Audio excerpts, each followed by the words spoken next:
내용을 잘 파악하면서 읽어봐요. 이 예수를 하나님이 살리신지라 우리가 다 이 일의 증인이로다.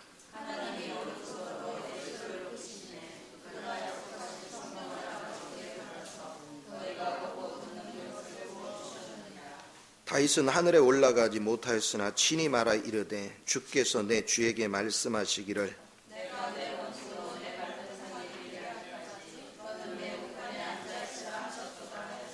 그런즉 이스라엘 온 집은 확실히 알지니 너희가 십자가에 못 박은 이 예수를 하나님이 주와 그리스도가 되게 하셨느니라 하니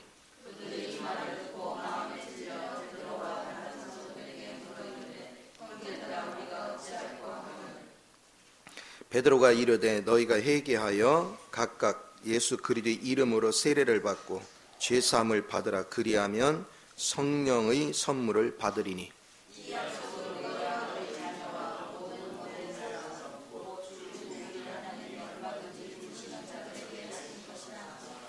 또 여러 말로 확증하며 권하여 이르되 너희가 이 패역한 세대에서 구원을 받으라 하니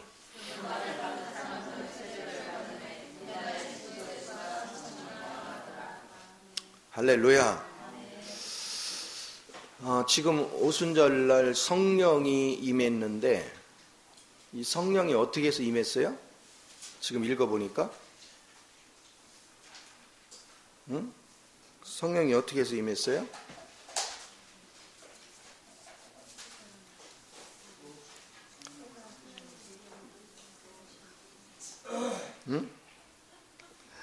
오늘 성령의 부음에 대해서 얘기하는데, 자, 첫째는 예수님이 부활 승천하셨을 때 아버지와 아들 사이에 무슨 약속이 있었대요. 그죠? 그 약속을 따라서 성령을 예수님이 받았어요. 그리고 그 성령을 우리에게 부어주신 거예요.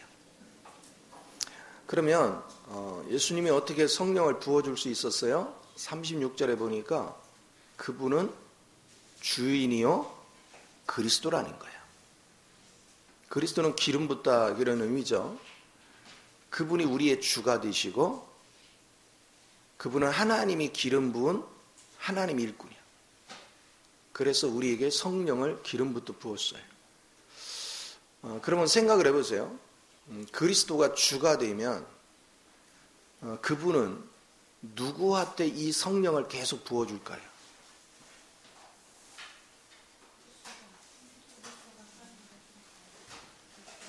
자, 알아듣게. 내가 알아듣게. 응? 자, 누구한테 부어져?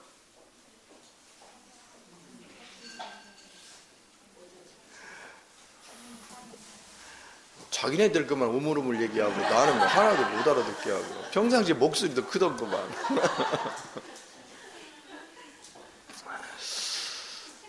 근데 이걸 정확하게 여러분 이해해야 돼요.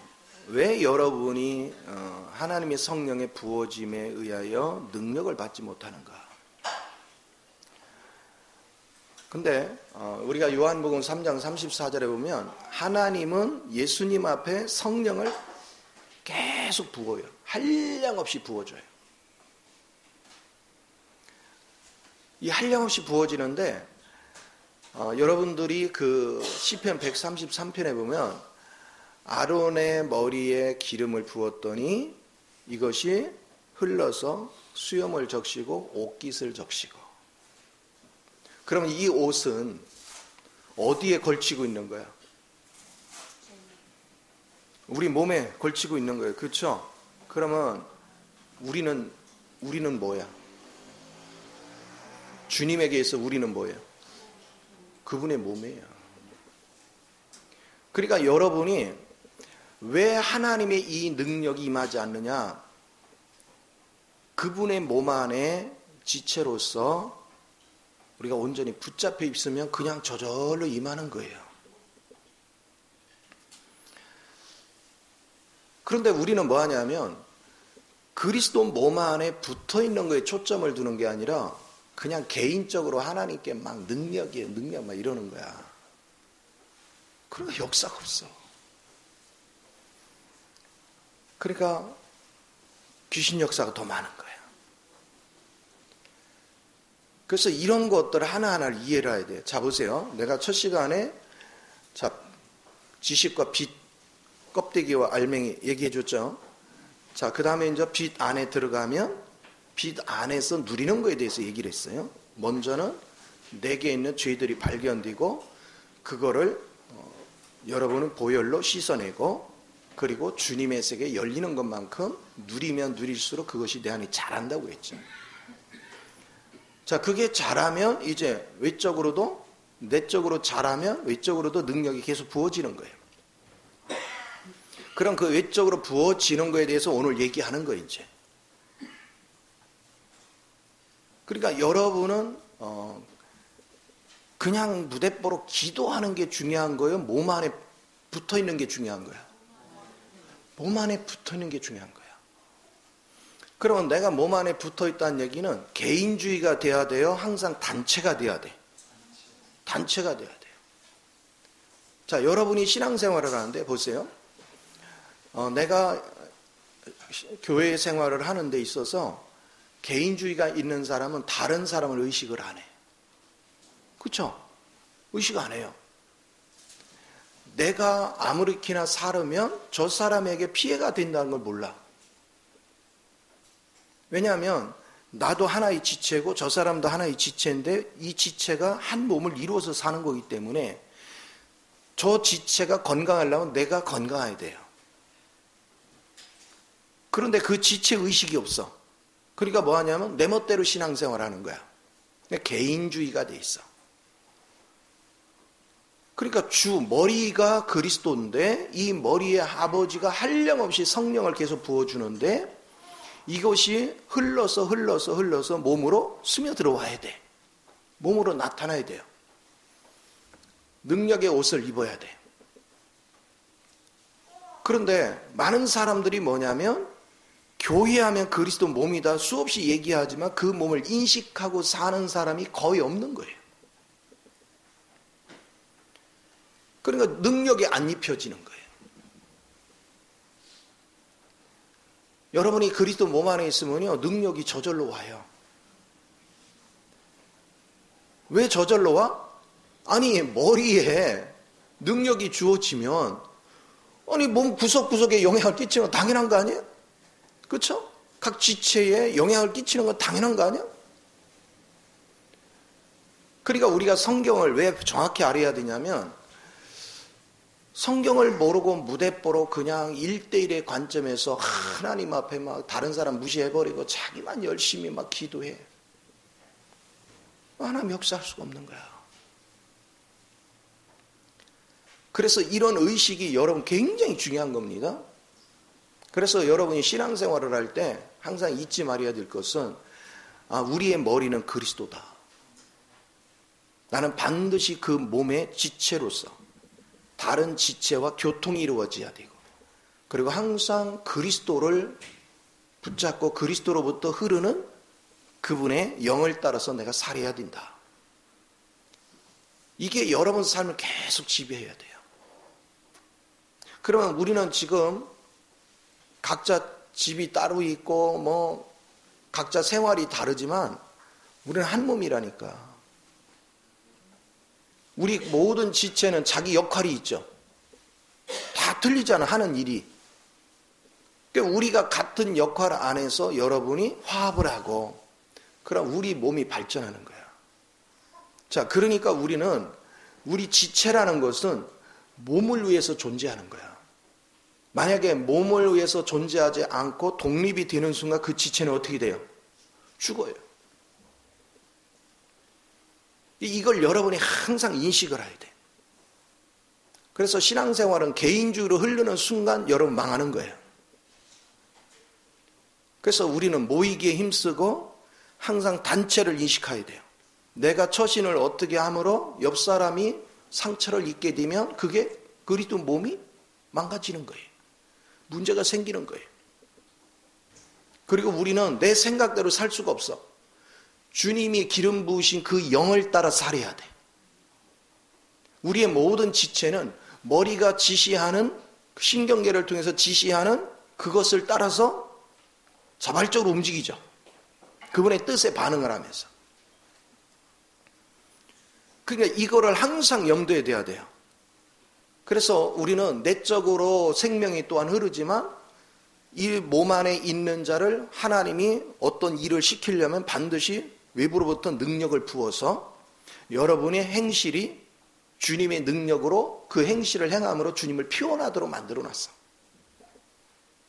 그게 교회 생활이에요. 그러니까 사도행전 2장에서 주님이 주와 그리스도가 됐다는 이 말씀은 엄청나게 중요한 핵심이에요. 그러니까 여러분의 우주의 중심은 그리스도예요. 여러분의 인생의 중심도 그리스도예요.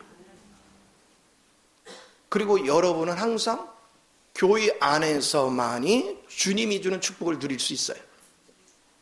이제 개인주의가 되면은 안 돼. 항상 우리는 공동체를 생각해야 되고 공동체 안에서 움직여. 그리고 우리 하나님께서는 머리 되시는 맨 위에 예수 그리스도를 세우셔서 하나님이 그를 통해서 기름 붓듯이 하나님은 하나님을 그리스도를 대표하는 대표 권위들을 곳곳에 세우는 거예요.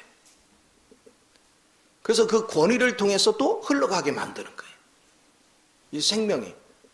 그래서 이 권위를 무시하는 순간 우리는 아무것도 흐르는 게 없어. 메마를 수밖에 없어. 권위는 신학교 나왔다고 권위가 아니야. 부활의 생명 안에서 하나님에 의해서 사용되어지는 사람. 그런 사람이 사도여 복음 전한 자로 쓰임을 받는 거예요. 그러니까 이런 위치들을 여러분이 바르게 이해하는 것은 대단히 중요하다는 걸 우리가 알 필요가 있습니다. 그러니까 우리가 이걸 인식하지 못한 사람들은, 유대인들은요 깜짝 놀라서 오순절 마가다라방에 성령의 역사가 임하는데 거기 주님을 믿는 자들은 다 임했거든요. 근데 자기네들은 뭐야 이거, 그쵸? 자기네는 안 임했거든. 놀래가지고 바라보고 있으니까 베드로가 벌떡 일어나서 이 얘기를 하는 거란 말이에요. 베드로도 이 영이 임하기 전까지는 이런 비밀한 걸 몰랐어. 근데 성령이 임하니까 이 비밀한 세계를 주의 영이 다 알게 하는 거예요. 그리고 담대하게 전하게 해요. 그럼 너희에게도 기회가 있다. 그들이 그럼 우리가 어찌할꼬 막 그럴 때 너희에게도 기회가 있다. 어떻게 알아? 회개하고 침례 받고 제사함을 받으라. 그럼 너희에게도 임할 거다. 자, 그러면 여기서 이제 우리가 알아야 될 것은 이 성령의 부어짐은 내가 막 애쓰고 노력하고 수고해야 부어질까요? 아니요. 그냥 부어지는 거예요. 어디에만 붙어 있으면. 몸 안에만 있으면 돼요. 그리스도 몸 안에만 있으면 다 하나님이 부어주게 돼 있어. 그러니까 이거를 철저하게 여러분이 알아야 돼요. 신앙생활은 개인주의를 하는 한 결코 하나님의 그 은혜 안에 들어올 수가 없어. 반드시 단체가 돼야 돼요. 옆 사람이 곧 나야. 서로가 바라보면서 저 사람이 잘못되면 내가 잘못되는 것이고 저 사람이 잘 되는 게 내가 잘 되는 거야. 그래서 우리는 서로가 잘 될 수 있도록 이끌어주고 도와주고 섬겨야 돼. 이것이 여러분의 몸에 항상 배어 있어야 돼요. 그래서 머리 되시는 그분에 대해서 시편 133편 얘기하는 것 같이 아론의 머리에 기름을 부었다네요. 이 아론은 그리스도를 예표하는 거죠. 수염에 적시고 옷깃에 적셨다는 것은 바로 그리스도 몸에 흘러 들어갔다. 몸의 역사를 했다. 이거를 여러분이 아는 게 굉장히 중요해요. 자, 우리가 안수를 하고 침례를 하는 게 뭘까? 여러분 구약시대는 레위기 1장에 보면은 제물을 갖다가 드릴 때 어떻게 해요? 죄인이 짐승의 머리다가 안수를 하죠. 그 얘기는 왜 하는 거야? 나와 당신은 연합시키는 거예요. 그렇죠? 내 죄가 여기 전가돼. 그래서 그를 희생으로 죽이는 거예요. 우리가 침례를 하는 것도 뭐예요? 자, 내가 물속에 들어가는 것은 죽은 거예요. 장례식을 하는 거예요. 예수님이 침례를 당하고 올라오니까 뭐가 임했어? 성령이 비둘기같이 임했죠? 우리도 똑같다고. 여러분이 아담이 죽고 여러분이 부활 안에 오면 자동으로 뭐가 임해? 성령이 임해. 그러니까 우리는 아무것도 모르고 내 열심으로만 막 으쌰으쌰하고 기도하고 이런 습관을 가지면 안 돼요. 그래서 신앙생활이 뭔지를 제대로 알려면 성경을 정확히 알아야 돼요. 근데 지식으로만 알아서는 아무 의미가 없어. 제대로 알 수가 없어. 여러분이 이 원리 하나하나를 알기 위해서 주님께 자꾸 마음을 집중하기 시작하면 아버지 영이 자꾸 보게 해요. 내적으로 보고 계시를 받고 느끼고 그러면서 여러분이 주님이 원하는 방향으로 가고 한 지체가 되고 방향을 하면 외적 기름 부음은 자동으로 일어난다. 자동으로 계속 일어나요. 그래서 여러분이 내적으로 성장을 하면 고린도전서 12장 13절에서 뭘 하냐면 하나님의 기름 부음이 여러분 안으로 계속 부어진다는 거예요. 그래서 여러분은 그분을 생수로 마셔. 끊임없이 마셔. 그래서 이런 훈련들이 여러분이 자꾸 반복되는 이 은혜가 굉장히 중요한 거죠. 그러면 여러분이 이 원리를 제대로 알고 믿으면 시간이 지나면 지날수록 그분의 한량없이 부어지는 기름 부음이 계속 나타나면 여러분 가면 갈수록 세상을 이기는 힘이 뭐예요? 강하죠. 그리고 내가 내적으로 내 속에서 역사하는 아담 속에 있는 그 사단의 속성들을 이기는 힘이 강해지죠. 그리고 여러분은 하나님이 맡긴 사명을 감당하는 일이 당당해지죠. 자신감이 넘치고. 그러니까 신앙생활을 하는 사람은 시간이 가면 갈수록 실력자가 돼야 되고 능력자가 돼야 되고 권세자가 돼야 되고 모든 면에 자신감이 넘쳐야 돼요. 그리고 또 우리가 신앙생활을 하면 할수록 교회가 갈수록 더 결속력이 강해져야 돼요. 그리고 한 방향으로 가는 거예요. 모두가 어떻게 하면 주님의 왕국을 이룰까? 어떻게 하면 주님 나라를 확장시킬까? 모든 생각이 각자 일터에도 가고 각자의 모든 것을 하지만 그것을 하는 목적이 다 주의 나라를 위해서 어떻게 하면 주의 영광을 나타낼까? 목적이 다 거기가 있어요. 근데 개인주의가 된 사람들은 목적이 어디 있어요? 돈 벌어서 나 잘 먹고 잘 살으려고. 나 편안해지려고. 또 그걸 위해서 기도를 해. 그러니까 평생을 기도하고 평생을 신앙생활에 능력이 임하지 않아. 근데 여러분이 그리스도 몸을 인식하고 항상 머리를 의지해서 내가 그 몸 안에 붙어 있으면 어느 날 보면 여러분도 모르게 그냥 능력이 붙어요. 그래서 우리가 성경 지식이 조금 부족해도 그 몸 안에서 섬기고 몸을 의식하고 사는 사람 시간이 갈수록 지각이 빨리빨리 열리고 그리고 성령이 능력을 부어주기 때문에 담대해지는 걸 볼 수가 있어.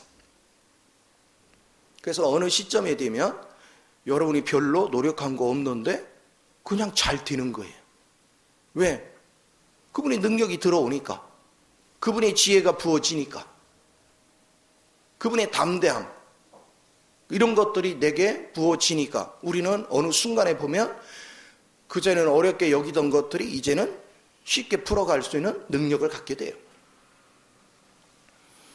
이런 성도들을 가면 갈수록 자꾸 만들어지면 그 교회가 얼마나 힘이 넘치겠어요.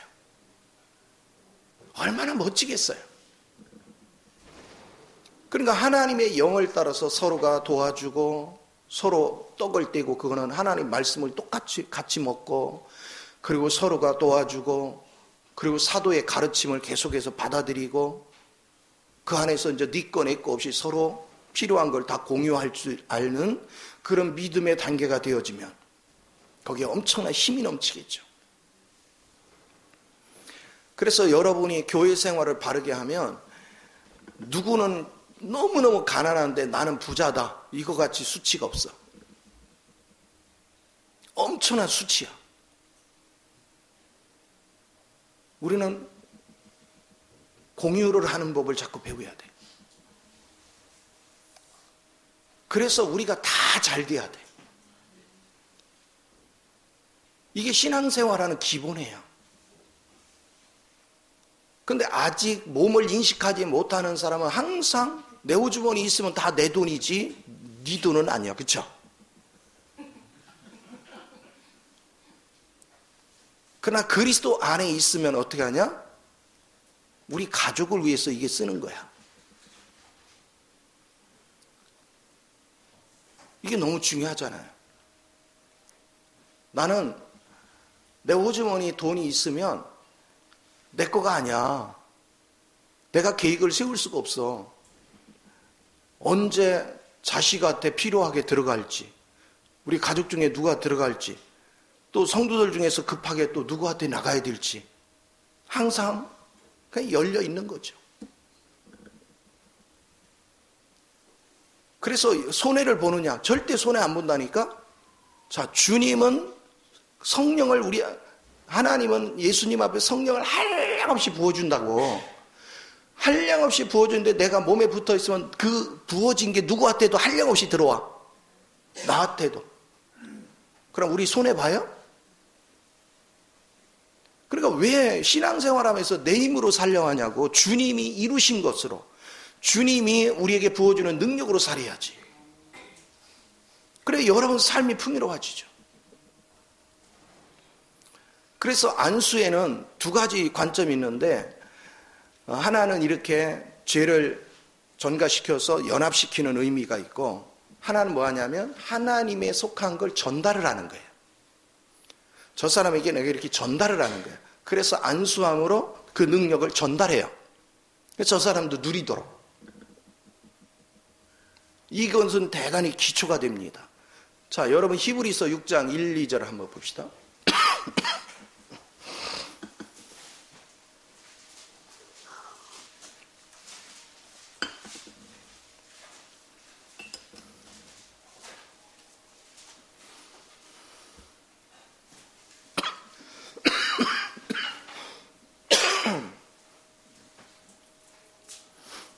아이고, 이거 감기가 1년이 지났네.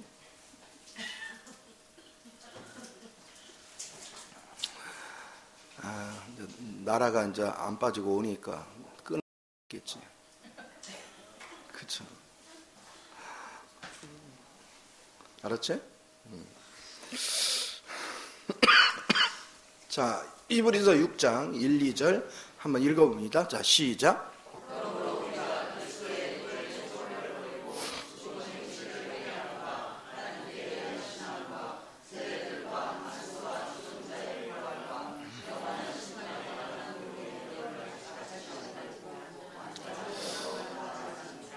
자, 거기에 보면 믿음의 기초가 있죠.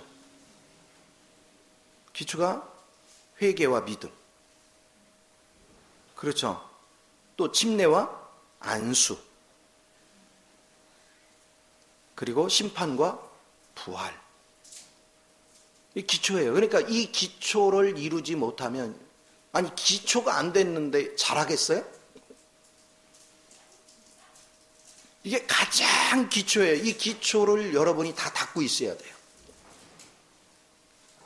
그렇지 않으면 여러분은 절대로 영적으로 자라갈 수가 없어. 그래서 우리가 첫째는 내가 그리스도 몸의 공동체 안에 들어간 조건이 뭐예요? 내가 죽어야 돼. 내가 죽고 주님의 안수에 의해서 주님 안으로 내가 침례에 들어가야 돼. 그래서 우리가 한 몸을 이루는 거야. 그럴 때 비로소 여러분 하나가 돼요. 근데 이 기초가 안 됐으니 무슨 영적 성장이 있겠어요? 이거는 자연스러운 현상들이야. 그래서 신앙생활은 기본을 이루면 자동이에요. 자, 우리 생명을 잉태하고 있으면 어떻게 해요? 자동으로 크잖아요. 그리고 생명이 있으면 그 생명을 유지하는 양식을 뭐 해야 돼? 먹어야 돼요.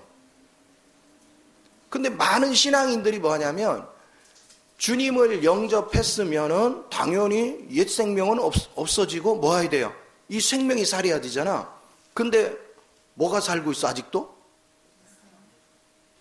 죽어야 될 게 살고 있잖아. 침례가 안 됐어. 여러분 침례가 안 되면 부활이 있어요 없어요? 없어요. 주님은 부활의 생명 안에 새 생명 안에 부어주는 거야. 그러니까 이거를 2020년도에는 여러분이 반드시 빛이라는 의미 그걸 잊지 마요. 그리고 내적 외적 충만이 뭔가 그리고 성령의 이렇게 부음이라는 게 부어짐이라는 게 어떤 걸 얘기하는가. 머리 되시는 그분에게 아버지가 계속 붓는데 내가 그 몸에 붙어 있으면 자동으로 내게 부어지는구나. 그러면 자동으로 나는 그 영이 코치하는 대로 살다 보니까 안 되는 게 없는 거죠. 성부, 성자, 성령 안에 있는 모든 품성, 모든 능력, 주님이 이루신 모든 것들, 그분들이 창조하신 모든 것들이 이제 그분 안에서 내가 누리는 관점이 되죠. 근데 개인주의야 우리 단체야. 단체가 누린단 말이에요. 그래서 여러분은 절대로 개인주의가 되면 안 돼요. 항상 공동체를 의식해야 되고 항상 공동체가 잘 되는 게 내가 잘 되는 거다. 하나님이 내한테 어떤 능력을 줬으면 내가 공동체를 위해서 그것을 활용할 줄 알아야 되고 우리 각자에게 이런 것들을 줄 알아야 돼요. 오늘 찬양 인도하는 거 보니까 은혜롭죠? 나보다는 조금 못하는 것 같기는 해요. 그렇죠? 근데 나 혼자 다 하면 안 된다고. 그렇죠? 할렐루야. 안집사 조금 딸리지? 근데 중요한 것은 사람들은 안집사가 나보다 잘한다고 생각을 해. 그게 달란트예요. 근데 그것까지 내가 뺏으면 이게 이제 교만이야. 자, 그렇다면 보세요. 찬양을 인도하는 게 더 귀해, 말씀 전하는 게 더 귀해. 요렇게 생각하니까 문제가 되는 거야. 똑같단 말이야. 똑같다고요. 그러니까 쉽게 말하면 하나님이 나를 어느 기능을 줬느냐. 나는 말씀 전하는 기능을 줬어. 목양하는 기능을 줬어. 각 지체 귀하지 않은 게 있어요? 역할은 다 다르죠. 다르지만 다 소중한 거잖아. 그러니까 우리는 말씀 전하는 목사는 특별하고 뭐하는 그런 사고를 가지면 안 돼요. 우리는 다 소중한 사람들이에요. 똑같이 소중한 사람들이에요. 중요한 거는 하나님이 똑같이 기능을 분배하고 계속해서 성령의 기름을 붓는데 그 안에서 능력을 발휘해 나가야 되는데 시간이 없다고 빠지고 뭐 한다고 빠지고 뭐 못한다고 비비 틀고 이건 다 뭐예요? 몸에 붙어있지 않아서 그래요. 몸에 붙어있지 않으니까 성령의 기능이 안 나타나. 여러분이 몸에 붙어 있으면 아버지 영이 내게 임재를 하면 여러분은 여러분에게 부어진 달란트의 위치에서 여러분은 자연스럽게 헌신하게 돼 있어. 그래서 우리의 교회는 특정한 사람의 교회가 아니야. 서해범 목사의 교회가 아니야. 이건 우리 전체가 그리스도 몸이기 때문에 이 교회는 그리스도 것이고 또한 우리 거야. 아시겠죠? 특정한 사람 것이 아니야. 우리 모두의 것이야. 이거를 항상 인식해 보세요. 여러분이 2020년도가 얼마나 눈에 띄게 여러분 인생에 축복이 다가오는가. 요번에 특별성의를 막 완전히 여러분이 그것이 이해가 되고 짜여질 때까지 반복해 들어요. 그것만 정확하게 여러분이 깨고 있어도 여러분은 시간이 가면 갈수록 하나님의 능력이 임하는 걸 알게 돼요. 주의 기름 부음 안에서. 생각을 해보세요. 내가 내적으로 잘하는 데는 십자가를 계속 적용해야 돼. 그리고 그리스도 성분이 많아진 것만큼 이 능력이 더 많이 기름 부어져. 외적으로. 그렇죠? 그럼 시간이 갈수록 나는 날마다 십자가를 적용하고 내 거는 버리고 주님을 자꾸 붙잡다 보니까 누구만 남아? 주님만 남아. 그러니까 안팎으로 내적으로는 생명이 성장하고 외부에서는 능력이 임해. 그러면 여러분은 마귀를 이기는 힘도 생기지, 세상을 이기는 힘도 생기지, 우리 결속하는 힘도 생기지, 하나님의 뜻을 분별하고 알고 그 방향으로 가는 법도 알지. 정확하게 그 인생을 살아. 우리가 개인주의가 아니라 우리 단체가. 그러면 시간이 지나면 지날수록 우리에게서 그리스도 냄새가 난다고. 이웃들이, 이 주변의 사람들이 우리 움직임 하나하나를 볼 때마다 그리스도 향기가 느껴져. 왜 그럴까요? 여러분이 밑에 가서 도란도란 얘기를 하고 하는 걸 이렇게 보고 있으면 야, 진짜 다정다감하다. 모든 성도들 어쩌면 이렇게 얼굴에 광채가 나냐. 얼마나 저렇게 예의 바르냐. 느낍니다. 주변 사람들이. 그리고 항상 우리는 예를 들어서 길거리 가다가 누가 야채를 팔아. 제발 좀 거기서 500원 깎으려고 하지 마. 조금 더 줘 하지 마. 더 줄라 하길래 아이고 뭐 남다고요. 아이고 괜찮아요. 이래야지. 이 양반들은 하나 어르교에서 저 양반이 나오는 걸 봤어. 근데 막 500원 깎아놓고서 전도를 해. 아우 너만 보면 재수가 없어. 이래 이제 속으로. 항상 우리 후덕한 모습을 보여야 돼. 항상 친절한 모습, 예의 바른 모습, 얼굴에 밝은 모습. 근데 그거를 여러분이 어거지로 여러분의 노력으로 한다면 우리 감정이 항상 맑음이 아니거든. 그러면 그게 표현이 일정하지가 않아. 근데 그리스도 영으로 충만해 있으면 변함이 없어. 언제 봐도 변함이 없어. 저 사람 얼굴 보면 얼굴이 환해. 지켜보는 거예요. 교회를 거부하지만 지켜보면서 어느 날 자기네가 어떤 문제가 압박이 오기 시작하면 만나고 싶어져. 대화를 하고 싶어져. 나도 한번 저기를 가고 싶어져. 그럼 자연스럽게 우리는 전도가 돼. 이거를 우리가 볼 필요가 있어. 그래서 여러분이 항상 머리를 생각하고 그리스도의 몸을 인식하는 이 훈련은 대단히 중요하다는 것을 항상 생각하는 은혜가 있기를 바랍니다.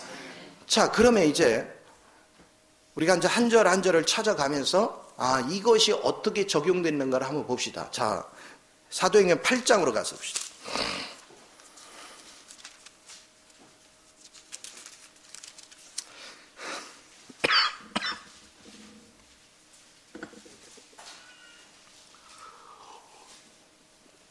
자, 14절부터 17절까지 한번 봅시다. 8장.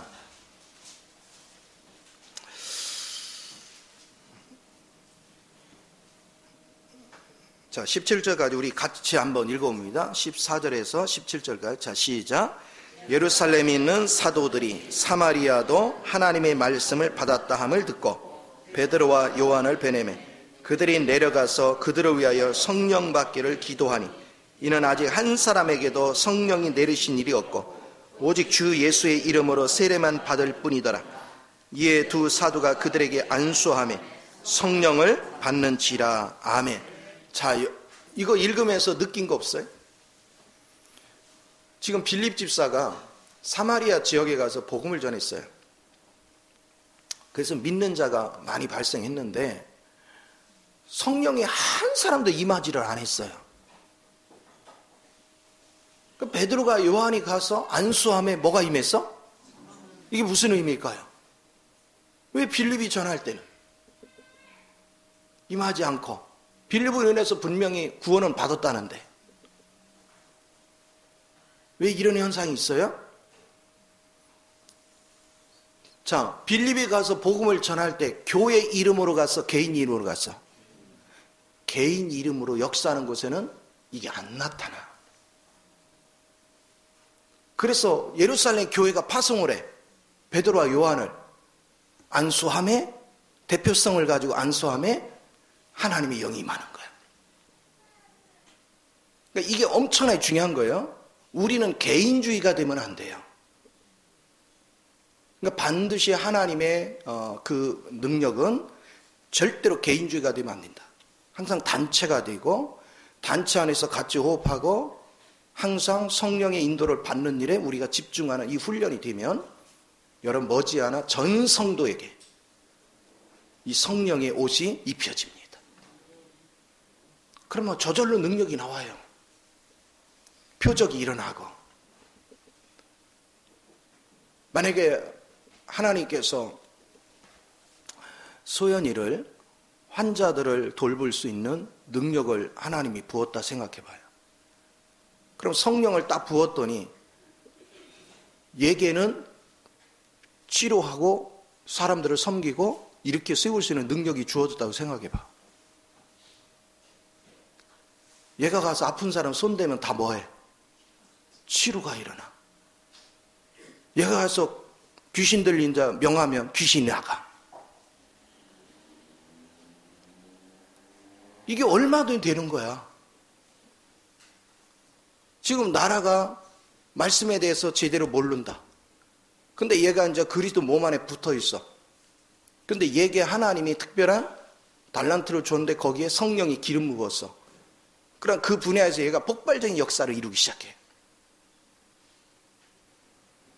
그러니까 오늘날 교회는 정상이 아니에요. 진정한 교회가 되면 모두가 기능을 발휘해야 돼요. 그래서 성경에서 보면 누구는 사도로, 누구는 복음 전하는 자로, 누구는 치료하는 자로, 누구는 가르치는 자로, 누구는 권면하는 자로. 할렐루야. 다 각자 기능이 있어. 그 기능을 발휘해야 되는데 아니 지금까지 신앙생활을 그렇게 오래 했는데 그 기능이 안 나타나. 이걸 갖다가 기적이다 그래.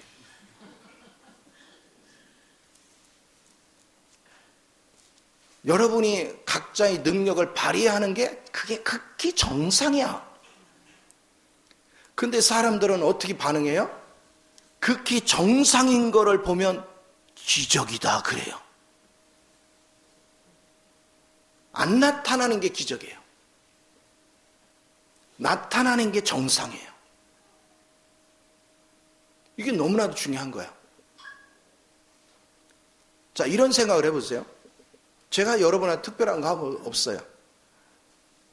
나는 하나님이 내게 기름 부어 말씀을 전하겠어요. 그리고 생명을 흘러내도록 했어요. 터치하게 했어요. 어찌되거나 이 말씀을 자꾸 들으면 들을수록, 이 말씀을 먹으면 먹을수록 여러분 의식이 바뀌어요, 안 바뀌어요? 자꾸 바뀌어요. 생각이 바뀌어요. 여러분 얼굴이요, 칼라풀이 바뀌었어. 여기 오기 전에 그 얼굴 각자 찍어놓은 거 있으면 대비를 해보라고. 찍어서. 우리 김성원 집사는 난 맨 처음에 환자인 줄 알았어. 지금은 얼굴이 얼마나 화색이 돌아. 활짝 꽃이 피었다니까. 할렐루야. 얼마 안 가서 결혼한다고 할지도 모르겠어. 이게 자연스러운 현상들이 일어나는 거예요. 그러니까 신앙생활은 내가 막 애를 쓰고 막 철야를 하고 금식을 하면서 기도해야 뭐가 이루어지는 게 아니다. 어떻게 하면 그리스도 몸 안에서 자연스럽게 머리에 지시를 받으며 살까? 여기에 여러분이 초점을 두면 능력은 저절로 임한다. 그래서 우리가 사도행전 2장의 42절 이하에 보면 초대교회에 거기에 우리가 읽으면 읽을수록 어떤 걸 느껴요? 자, 한번 펼쳐놓읍시다. 사도행전 2장.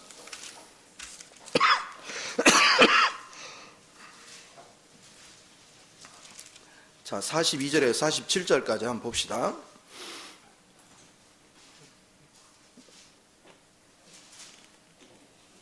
자, 우리 같은 몫을 한번 읽어봅시다. 시작.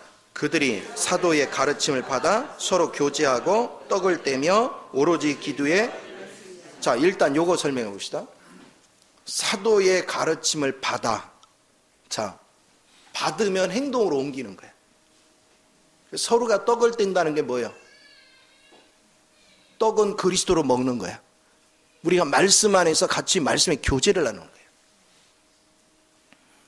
그리고 그 실제가 되기 위해서 모두가 한 마음으로 기도해. 얼마나 멋있어요. 목적을 추구하는 게 딱 하나야. 오직 하나님의 말씀의 떡을 먹고 그 실제를 이루기 위해서 기도하는 생활. 이게 살아있는 교회예요.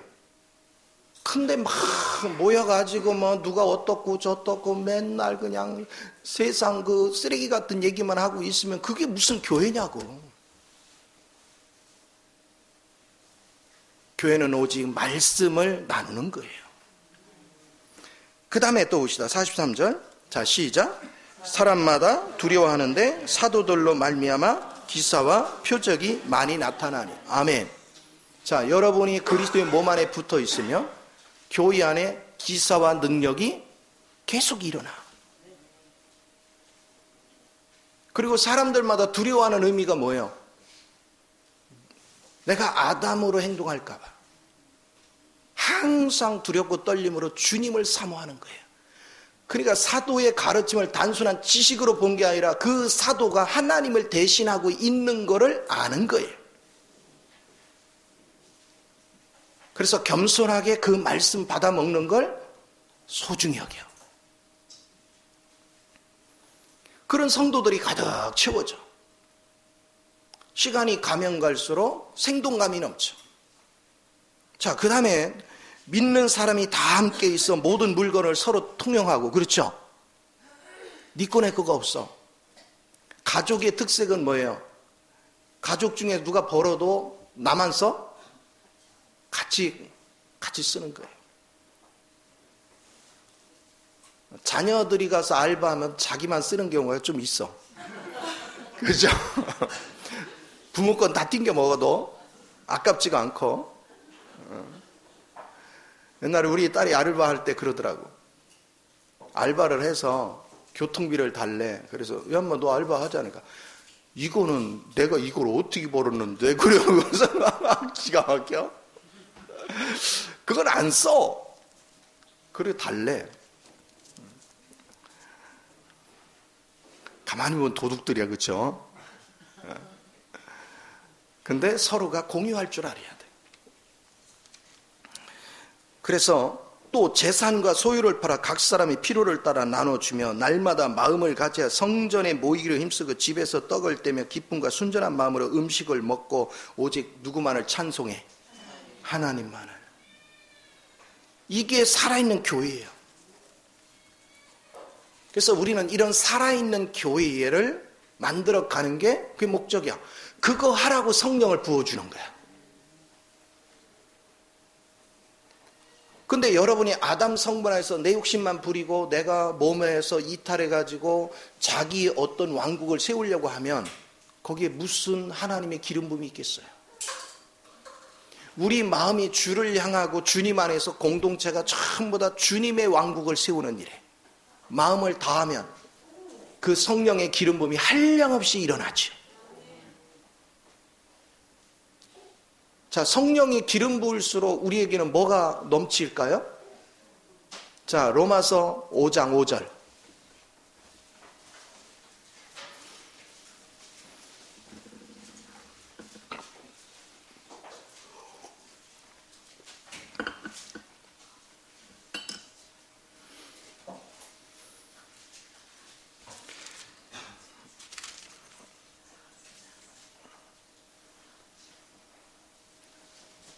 자, 5장 5절 한번 읽어봅시다. 자, 시작.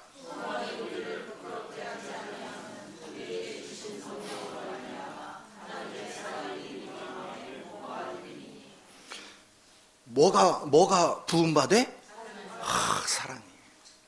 성령으로 여러분이 부음받으면 내 안에 사랑이 넘쳐. 자, 사랑은 그 뒤에 역사가 일어나. 거기에 6절, 8절, 10절 같이 역사를 해. 그래서 사랑이 있으면 죄인들을 위해서 자신이 대신 죽어. 그렇죠? 원수를 위해서. 그들을 살리고 섬기는 일에 앞서가는 걸 보게 돼. 자, 그럼 봐봐요. 내게 외적으로 성령이 입혀지는 거 내가 하는 거 있어요? 없어요. 여러분 그냥 몸에 붙어 있으면 돼요. 자, 그리스도의 생명이 내 안에 들어와서 생명되는 조건은 뭐야?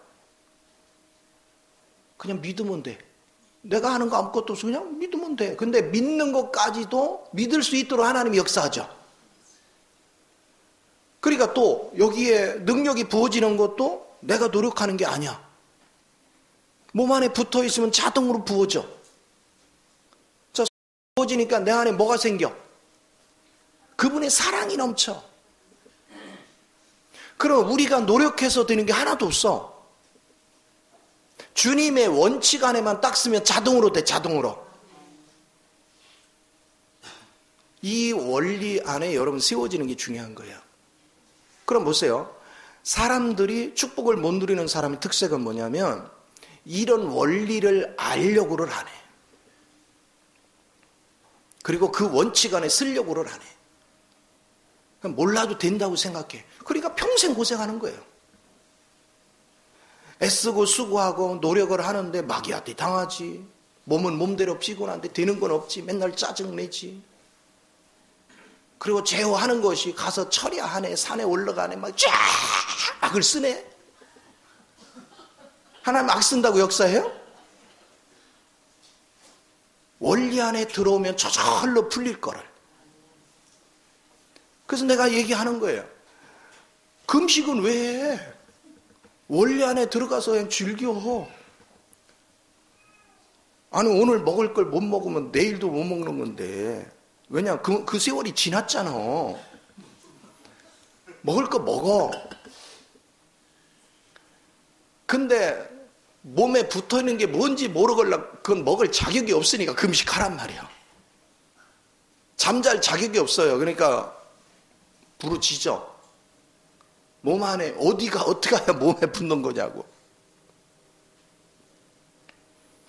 그러나 원리를 알면 막 아둥바둥 해가지고 신앙생활 하는 게 아니야. 저도 복음을 모를 때는 막 용을 썼어요. 막 잠 안 자고 막 산에 올라가고 막 또 밤에 또 가장 높은 데 가서 그냥 낭떠러지 거기에 있으면 더 능력 받는다 해서 막 아유 막 미친놈 같이 굴러다녔어. 별짓을 다 했어. 그러면 뭐야? 내 속에 하나도 변한 게 없는데. 그런데 주님의 원리를 알고 나서 보니까 그 원리 안에 들어가면 내가 애쓸 게 하나도 없구나. 이게 자동으로 되는 거구나. 신앙생활이 굉장히 편안하고 행복하고 즐겁고 유쾌하고 이게 자연스러운 현상이에요. 그래서 여러분 그렇게 애쓸 필요 없어요. 단 이 원리를 바르게 이해하고 내가 거기에 머무는 훈련만 해요. 그러니까 바울이 고백한 것이 예수 그리스도 십자가와 그리스도 외에는 내가 알려고 하지 않는다는 게 이게 정확하게 맞는 거예요. 왜냐하면 예수님이 십자가에 못 박혀 죽으실 때 나의 아담도 같이 죽었다는 사실을 믿는 거예요. 그리고 나머지는 누구밖에 없어? 그리스도밖에. 내가 그리스도 몸에 붙으면 되거든. 그럼 다 부어지거든요. 그리스도만 정확하게 알면 저절로 모든 게 풀려. 그러면 그분이 한량없이 능력을 부어주고 그분의 생명에서 자라면 자랄수록 그분이 나를 이끌고 가는데 사망의 골짜기를 지나도 두렵지가 않은 거야. 그러니까 바울이 그 고린도서 11장에서 그 많은 매를 맞고 풍랑을 만나고 가난에 시달리고 여러 가지 하는데도 그것을 다 감당하잖아. 왜? 자기 힘으로는 안 돼. 그분의 능력이 부어졌기 때문에 가능한 거야. 그리고 유라굴라를 만나서 270년 선왕과 더불어서 죽을 수밖에 없는 환경에서도 그럼 담대하잖아요. 평온을 유지하잖아요. 그리고 누구하고 대화를 해? 주님과 대화하죠. 그러니까 저들을 살릴 수 있는 처방이 나오죠. 길이 나와. 그러면 유라굴라로 꼭 만나야 그 길이 나와야 돼? 세상이 다 맨날 유라굴라 같던 태풍에 휩쓸려 다니는 거예요. 전부 다. 물질의 태풍을 만나고 여러 가지 건강의 태풍을 만나고 사람과의 관계 속의 태풍을 만나 수 없는 게 있는 거예요.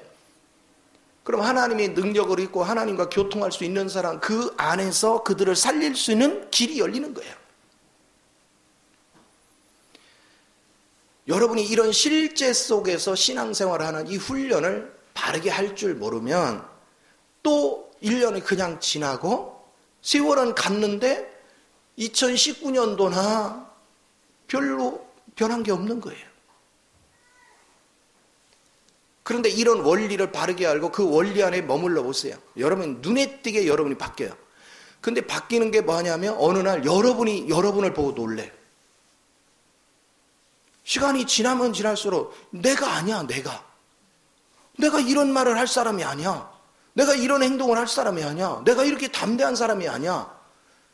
내가 이렇게 평안을 유지하는 사람이 아니었어. 근데 그게 자연스러워. 그 어느 날 갑자기 생각하면 와, 내가 이렇게 편해도 돼? 환경을 보면 편하기는커녕 지금 잠을 못 자고 금식하면서 매달려야 돼. 옛날 같으면. 근데 세상에 천하태평이야. 주님 앞에 내 인생을 맡기면 하나님께서 놀라운 이런 역사를 이루셔. 그러면 여러분 그리스도 몸 안에서 각자 지체별로 이런 체험을 하면 우리 모이면 뭔 얘기 하겠어요? 그리스도의 안에서 우리 각 지체별로 체험한 얘기를 계속 모이면 얘기하잖아. 그게 서로 떡을 떼는 거야. 그걸 얼마나 살찌냐고요. 그리고 오직 목적이 그리스도를 위해서, 그리스도 영광을 위해서 우리가 그 길을 걸어가고 있는 걸 보게 돼요. 그래서 여러분의 신앙생활이 날마다 꽃을 피우는 거예요. 그러니까 이런 은혜를 사모하면서 여러분이 교회 생활을 하면 내적 생명은 이미 들어왔어. 그래서 이게 자라가는 거나 능력이 주어져서 여러분 환경을 지배하는 모든 것들에 있어서 여러분 뛰어난 자가 되는 걸 믿으시 바랍니다.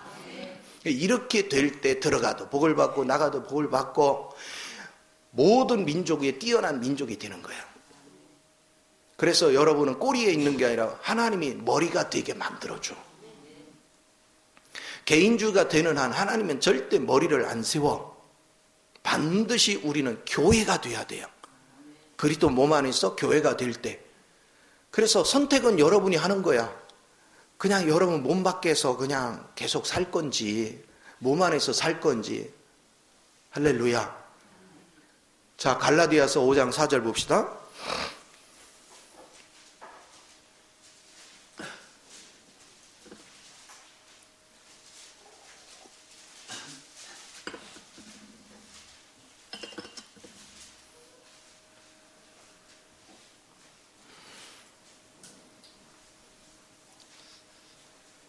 자, 한번 읽어볼까요? 자, 시작.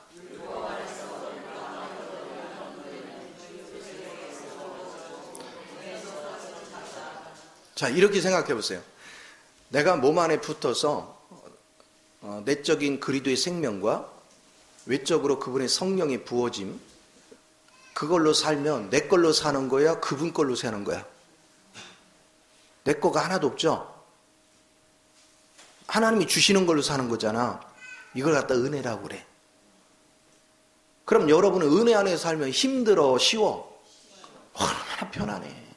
그러니까 자유하지. 걱정될 게 아무것도 없지. 근데 여러분이 이제 거기서 독립을 했어. 내 개인주의로 살았어. 근데 하나님 기름 부음이 없네? 그럼 나는 살기는 살아야 되겠네? 그럼 누구 머리 굴려야 돼? 자기 머리 굴려야 돼. 이게 율법이야. 자기 머리 굴리는 게. 그런데 그 자기 머리 굴리는 율법은 제대로 된 율법도 아니야. 왜? 말씀만이 제대로 된 율법인데 모르고 자기 생각에 자기가 옳다 하는 거를 그냥 하는 거야. 그러니까 자기 율법이지. 하나님의 율법은 아니야. 그 하나님의 율법을 적용하면 조금 나은데 자기 율법을 가지고 하니 뭐가 되겠어요? 자기가 옳다 여기는 대로 사니까. 그래서 사사시대에 자기 소견대로 살더라. 자기 소견대로 사니까 사사시대 보니까 어때요? 맨날 식민지 생활하는 거예요. 맨날 이 민족한테 잡히고 저 민족한테 잡히고 이 민족에 뜯기고 그러니까 완전히 비참한 거예요. 지금 많은 사람들이 교회 생활을 한다고 하는데 사사기 역사와 얼마나 똑같은지 몰라. 몸 안에 거하는 법을 몰라가지고, 몸의 실제 속에 거하는 법을 몰라서.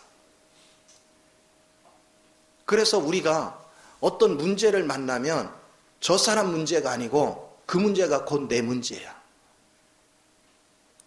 또 내 문제가 저 사람 문제고. 그래서 그 문제를 서로가 협력해서 도와주고 세워주려고 해야지. 내 문제가 아니라고 그냥 해버리고 립서비스만 해. 립서비스만. 아 이거 기도할게. 그러고도 기도 안 한다 또?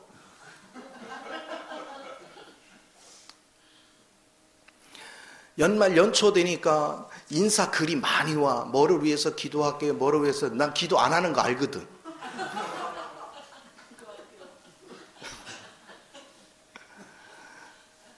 근데 진짜 기도는 뭐냐? 립서비스 기도하는 게 아니고 그 사람이 기도했으면 자기가 할 수 있는 하나님이 준 재능 안에서 최선을 다해서 그를 도와요.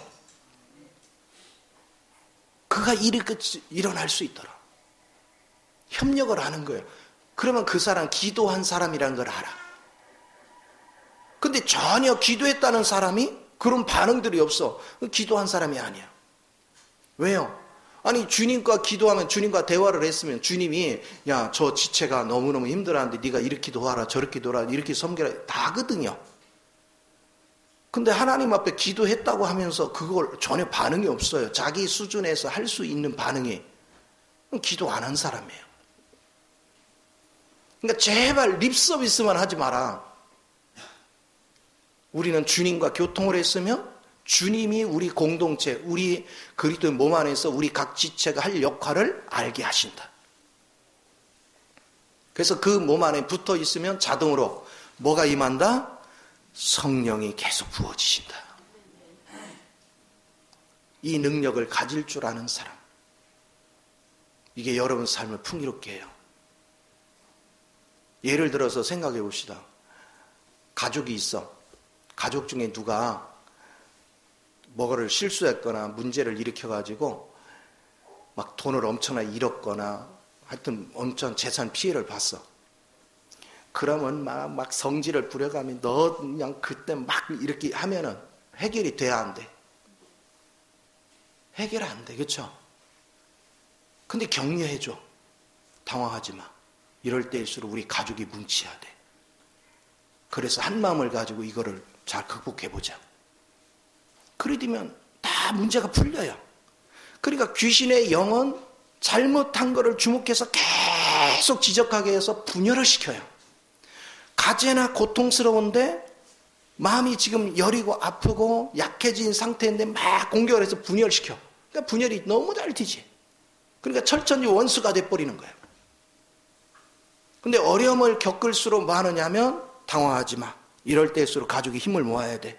그리고 항상 격려하고 그러면서 우리가 그걸 극복해 가면 가족이 그걸 기화해서 더 똘똘 뭉쳐. 한 마음이 돼. 이걸 가질 수 있는 게 얼마나 귀해요. 우리 아들이 인터넷 통해서 뭐를 잘못해가지고 벌금을 물리는 사건이 벌어졌어. 그래서 와가지고 아빠 제가 일을 잘못해가지고 벌금을 물어야 되는데 그러니까 다운받는 문제 때 무료인 줄 알고 다운받았는데 나중에 보니까 그래서 알아보라고 했더니 200만 원 든대. 막 이제 얘는 이제 가슴이 떨리는 거야. 이제 아빠한테 죽었다 이제. 근데 내가 의외로 걔를 끌어안으면서 고맙다 말해줬어. 그건 걱정하지 마. 아빠가 해결해 줄게. 자, 그러니까 얘가 아빠를 대하는 태도가 어때요? 이전하고 판이하게 다르죠. 가족이 오히려 200만 원은 잃었지만 가족이 그거보다 훨씬 큰 가치를 얻었죠. 서로가 신뢰할 수 있는 거. 우리가 이거를 할 줄 아는 거, 이게 성령님이 이끌어가는 거예요. 그래서 성령의 교제를 나누는 곳은 오히려 문제가 더 끈끈한 관계를 만들어.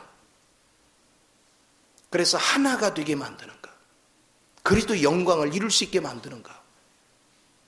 우리 하나님은 항상 그걸 우리에게 주목하게 하는 거예요. 예수님이 이 땅에 오셔서 에베소 2장에서 하시는 말씀이 뭐예요? 한 세 사람이 되게 하겠다. 그렇죠? 세 사람인데 우리는 여러 조각이 아니라 하나가 된다. 근데 주님이 모퉁이들이 됐다는 거예요. 이방인과 유대인 사이에 모퉁이들이 돼서 화합을 이룬다는 거예요. 그러면 그리스도가 내적인 생명을 가지고 그분이 기름 부으면 우리도 화목을 이루는 사람들이 돼야죠. 그래서 고린도서 5장 18절 이하에서 화목케 하는 직책을 주었다. 그래서 기름 부음이 우리에게 임하면 우리는 자연스럽게 이런 원칙들이 우리에게서 흘러가는 거예요. 그래서 우리가 이제 서로가 모르는 사이에서 만났었는데 시간이 갈수록 이렇게 하나님이 능력을 하니까 저 사람 어려운 거를 내 어려움으로 여기고 내가 도울 수 있는 한 최선을 다하고 서로가 그렇게 마음을 가지면 시간이 갈수록 서로의 신뢰감이 얼마나 강해지겠어요. 서로의 존경심이 얼마나 강해지겠어요. 그게 살아있는 교회고 이게 결속되는 거잖아.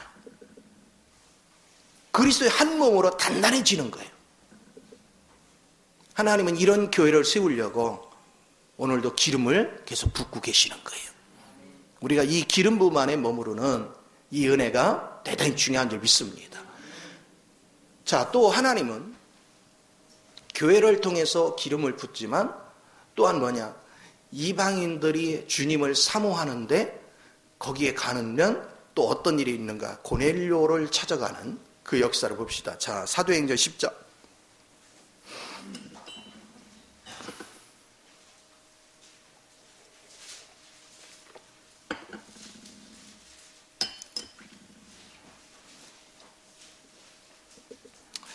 자, 사도행전 10장 44절에서 48절까지를 또 한번 읽어봅시다. 자, 우리 한 목소리 있습니다. 시작. 베드로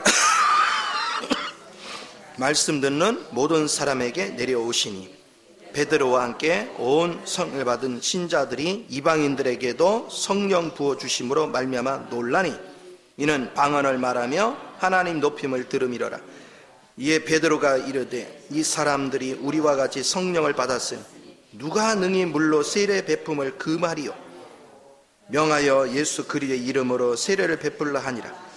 그들이 베드로에게 며칠 더 머물기를 청하니라. 자, 여기 이런 생각을 해보세요. 이때는 유대인들의 사고 속에 뭐가 있어요? 이방인하고 교제하면 돼, 안 돼? 안 돼요. 그래서 베드로도 그 의식이 강했어요. 그러니까 요바에서 있는데 고넬료가 그 하나님을 만나고 싶어서 간절히 기도했죠. 그랬더니 하나님이 고넬료를 만나줘요. 그리고 베드로한테는 보자기가 내려오게 했죠. 네 귀퉁이 딱 있는 보자기가 내려왔어. 그 안에 먹을 수 없는 곤충이 가득 찼어. 네 귀퉁이는 뭐합니까? 이 피조물 세계죠. 그 각종 먹을 수 없는 벌레들은 뭘 얘기해요? 그거는 구원받지 않은 영혼들이죠. 그걸 먹어라 그러는데 안 먹는다고. 나는 원래 정결하다고. 야, 여러분 생각해보세요. 하나님이 먹으라 그러는데 안 먹어요. 그 정도로 그는 주님 앞에 정결하려고 했어. 근데 3번씩이나 하나님 역사하죠. 그와 동시에 고넬료 집에 사람이 와서 찾죠. 그러니까 안 갈 수가 없어. 이제 이게 이제 하나님 인도구나. 그러면 하나님의 인도 받는 게 어떻게 되는 걸 우리가 이제 성경을 통해서 보는 거예요. 가서 지금 성령을 우리 믿는 자인 사람들에게만 부어준다고 생각을 했어. 그렇죠? 그래서 성령 얘기 하지도 않았어. 베드로가. 만약에 베드로가 먼저 막 성령 얘기를 하고 뭐 침례를 하고 했다는 나중에 어떻게 될까? 유대인들이 이 사실을 알면 난리도 아니겠죠. 실제적으로 나중에 난리 쳤죠. 근데 말씀을 전할 때 성령 얘기도 안 했는데 하나님이 일방적으로 뭐 했어? 임했어. 그런데 여기서는 성령이 임하면서 어떻게 하냐면 먼저 내적으로 생명이 들어가게 해줬고 그리고 부어줬어. 위에. 동시에 일어났어.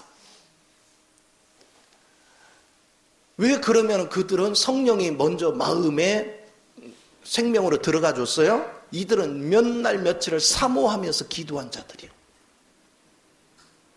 그러니까 동시에 임했어요. 그러니까 성령이 임하는 거를 봤어. 성령이 임하는데 어떻게 침례를 안 해? 나중에 침례했다고 난리였어. 이제 예루살렘에 갔더니, 그렇죠? 근데 뭐라고 했습니까? 이제 설명을 쭉 하죠. 내가 누구길래 하나님이 먼저 성령을 부었는데 내가 어떻게 침례를 안 해주냐? 자, 하나님은 항상 주의 사역을 하는 데 있어서 베드로가 그 시대의 문화 관점에서 문제가 생길까 봐 주님은 베드로가 생각지도 않도록 역사를 해요. 그러니까 하나님이 이를 어떤 식으로 역사하는가를 우리는 느껴야 돼요. 그 얘기는 뭐냐? 하나님이 우리를 사용하는데 내가 미처 보지 못해도 주님은 나를 난처하게 하지 않는다. 하나님은 항상 하나님이 우리를 돕는 일에 있어서 우리를 이끌어주는 일에 있어서 우리를 합당한 길로 이끌어 주십니다. 그런 하나님을 여러분 경험을 해야 돼. 그러면 이런 하나님을 성경을 통해서 우리가 알고 이걸 경험을 자꾸 하면 내가 무슨 일을 할 때 내가 두려워할 이유가 있어요, 없어요? 없죠. 왜? 어차피 주님이 나의 길을 인도해 가는 거예요. 어떤 길을 가든 주님이 나를 이끌어 가는 거야. 그래서 제가 항상 얘기하잖아. 내가 지금 사망의 길을 들어갔던 뭐를 들어갔던 두려워하지 마라. 하나님이 그 상황을 다 보고 계신다. 우리 하나님에게는 다 답이 있다. 내가 주님을 신뢰하고 있는 한 함정에 늘 수도 있고 깨울 수도 있는 거야. 그래서 한나가 사무엘을 낳고 하나님 앞에 드리고 나서 기도할 때 그러잖아요. 우리 하나님은 어떤 분? 나를 죽이기도 하고 살리기도 하고 나를 빈핍에 처하기도 하고 부유에 처하기도 하고. 근데 우리는 누구 시각으로 생각을 해요? 자기 시각으로 생각해요. 하나님이라면 절대로 죽음에 늘 리 없어. 빈핍에 늘 리가 없어. 이게 인간의 사고방식이에요. 이게 율법 사상이에요.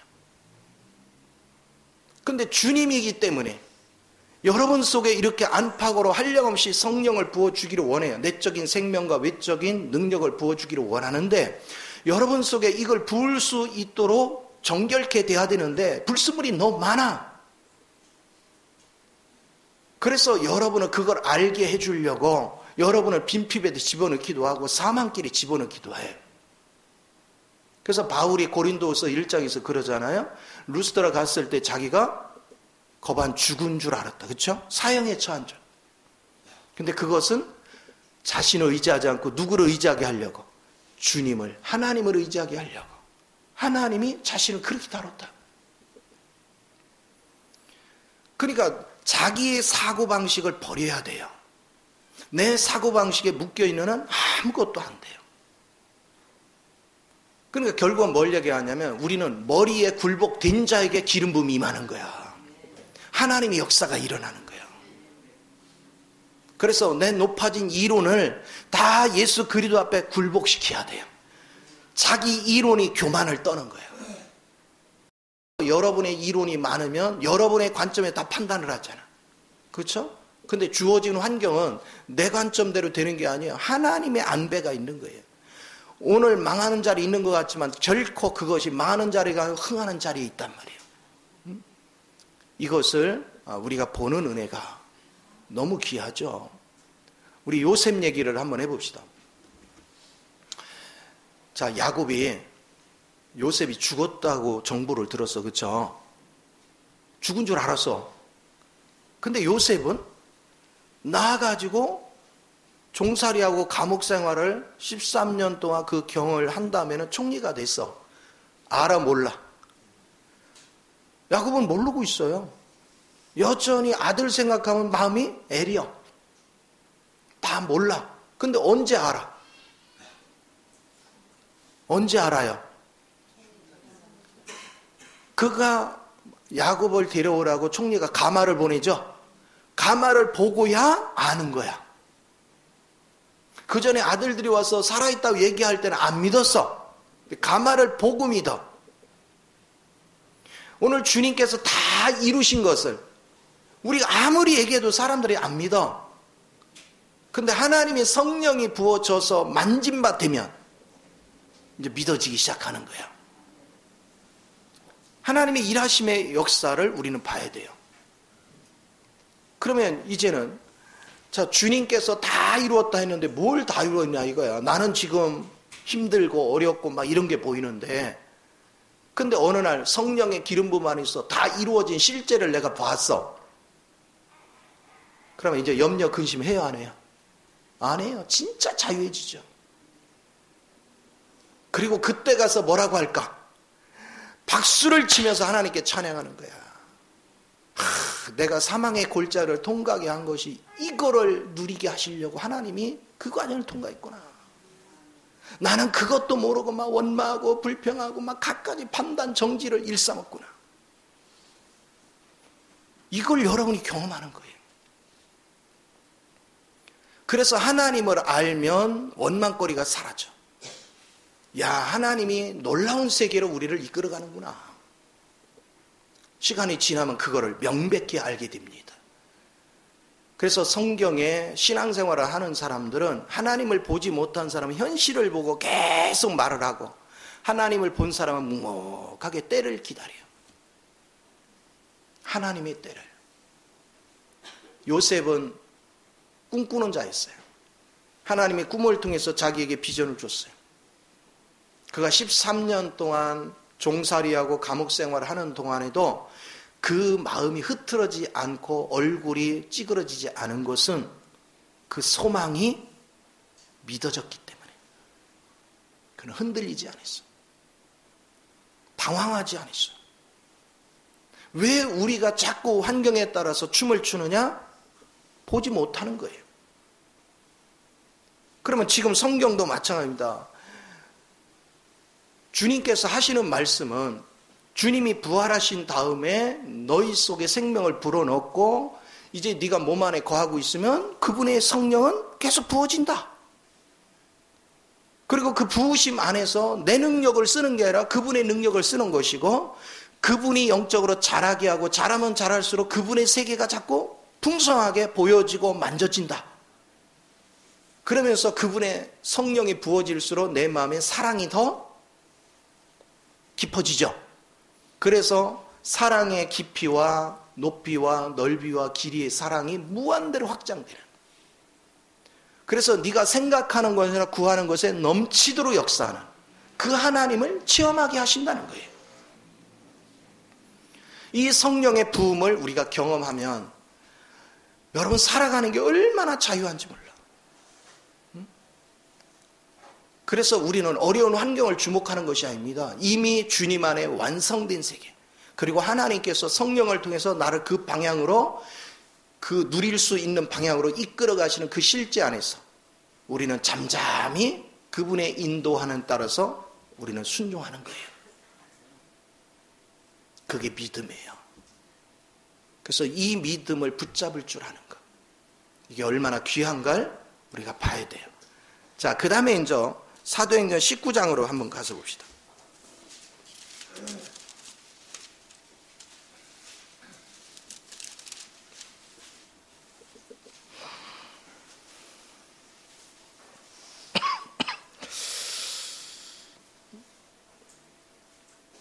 자, 19장 2절부터 한번 7절까지 한번 읽어봅시다.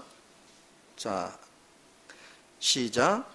이르되 너희가 믿을 때 성령을 받았느냐? 이르되 아니라 우리는 성령의 계심도 듣지 못하였노라. 바울이 이르되 그러면 너희가 무슨 세례를 받았느냐? 대답하되 요한의 세례니라.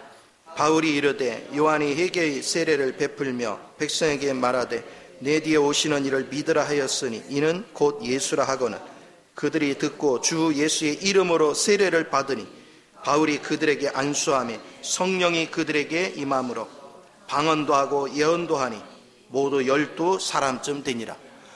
자, 아볼로가요, 이 에베소 교회에서 맨 처음 말씀을 가르쳤어요. 근데 뭐가 임하지 않았어? 성령이 임하지 않았어요. 성령을 받았냐? 성령에 들어오도 못 받대. 그러니까 바울이 예수님의 얘기를 설명을 해줍니다. 그랬더니 그들이 그 예수를 믿는 거예요. 믿으니까 거기다 안수를 했어요. 안수한 건 왜 그래요?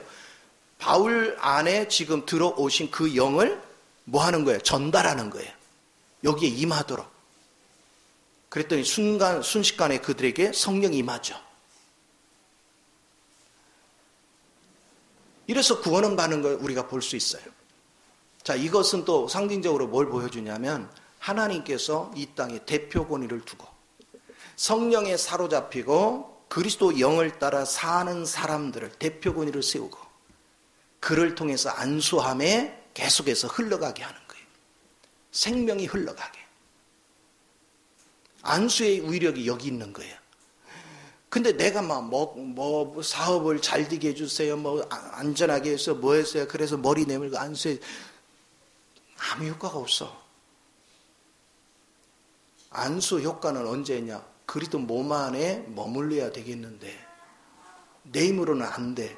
근데 기도 생활에 내가 성령이 잘 임하지 않아.